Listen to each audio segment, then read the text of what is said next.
ఆ కోడి పక్కింట్లోకి దూరి పక్కింటి అతని కోళ్ళతో డ్యాన్స్ చేయడం మొదలుపెట్టింది.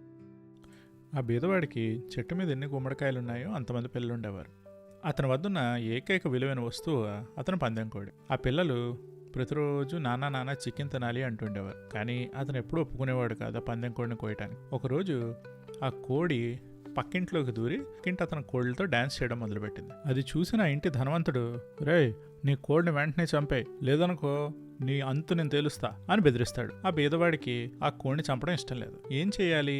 మొత్తం ఈ కోడిని వండి పెట్టినా పిల్లలందరికీ సరిపోదు కాబట్టి పోతే పోయిందని ఆ ఊరు జమీందారు దగ్గరికి వెళ్ళి ఈ కోడిని బహుమతిగా ఇద్దామని తీసుకెళ్తాడు. ఆ జమీందారు, నా కుటుంబం పెద్దది, ఒక కోడేం సరిపోతుంది, నువ్వు ఈ కోడిని సరిగ్గా మాకు పంచలేదనుకో నేను దీన్ని అవమానంగా భావించి నీ కొరడా దెబ్బలు విధిస్తాను. బాబోయ్ అనుకుంటాడు. అనుకుని, అయ్యా ఇదిగోండి మీరు ఈ ఇంటి పెద్ద, అందుకు మీకు హెడ్ పీస్. అమ్మ మీరు ఎప్పటికైనా పెళ్లి చేసుకుని వెళ్ళిపోవాల్సిన వారు, అందుకు మీకు కోడి రెక్కలు. ఇదిగో అబ్బాయిలు మీ ఇద్దరు దృఢంగా నిలబడాలని చెప్పి మీకు కోడి కాళ్ళు ఇస్తున్నాను. ఆ మిగతా కోడి శరీరాన్ని అతను చొక్కాలో పెట్టేసుకుంటాడు. ఇది చూసి ఆ జమీందారు పక్కపక్క నవ్వి చాలా సంతోషిస్తాడు. ఆహా నీ తెలివితేటలకి నేను మెచ్చానయ్యా, ఇదిగో పెద్ద బహుమానం అని చెప్పి బోల్డ్ ధనాన్ని ఇచ్చాం. ఈ విషయం తెలిసిన పక్కింటి ధనవంతుడు, వీడు ఒక కోడి జమీందారు దగ్గర పట్టుకెళ్తేనే ఇంత డబ్బు వచ్చింది, నేను 5 కోళ్ళు పట్టుకెళ్తానని చెప్పి 5 కోళ్ళు పట్టుకెళ్తాడు. ఆ 5 కోళ్ళని వండి పట్టుకెళ్తే ఆ జమీందారు కోళ్ల కేసు చూసి, ఇవి నువ్వు మాకు సరిగ్గా విభజించలేదో నీకు కొరడా దెబ్బలు పడతాయి అంటాడు.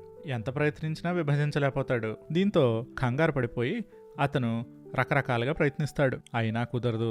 ఎప్పటికీ సరిగ్గా పంచలేకపోతాడు అక్కడున్న కోళ్ళని. దీంతో జమీందార్ గారి కోపం వచ్చి, ఆ బీదవాడిని పిలవండయ్యా, వీడికి ఏమీ చేతనైనట్లేదు అని చెప్పి అతన్ని పిలుస్తారు. అక్కడికి అప్పుడే వచ్చిన బీదవాడు ఆ కోడిని, అయ్యా మీరు మీ ఆవిడ ఒక జట్టు కాబట్టి మీ ఇద్దరికి ఒక కోడి అంటాడు.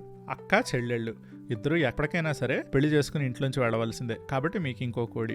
అన్నతమ్ములు ఎప్పుడూ దృఢంగా కలిసి నిలబడి ఉండాలి కాబట్టి ఇదిగోండి మీకు ఇంకో కోడి అని చెప్పి వాళ్ళ 6గురికి 3 కోళ్లు పంచి మిగతా 2 కోళ్లు అతను చొక్కాలో పెట్టుకోవడం చూసి ఆ జమీందారు భలే ఆశ్చర్యపోతాడు. ఆహా నీ తెలివితేటలకు మళ్ళీ మెచ్చానయ్యా, ఇదిగో ఇంకో బహుమతి అని చెప్పి ఇంకా డబ్బును పంపిస్తాడు. అలా ఆ తెలివైన బీదవాడికి ధనము, ఈ తెలివి తక్కువ డబ్బున్నవాడికి కొరడా దెబ్బలు. ఈ కథ నుంచి మనం ఏం నేర్చుకోవచ్చు అంటే, సమయస్ఫూర్తితో ఆలోచించి అక్కడక్కడ పనిని సక్రమంగా పూర్తి చేయగలిగేవాడు ఎప్పటికైనా పైకొస్తాడు.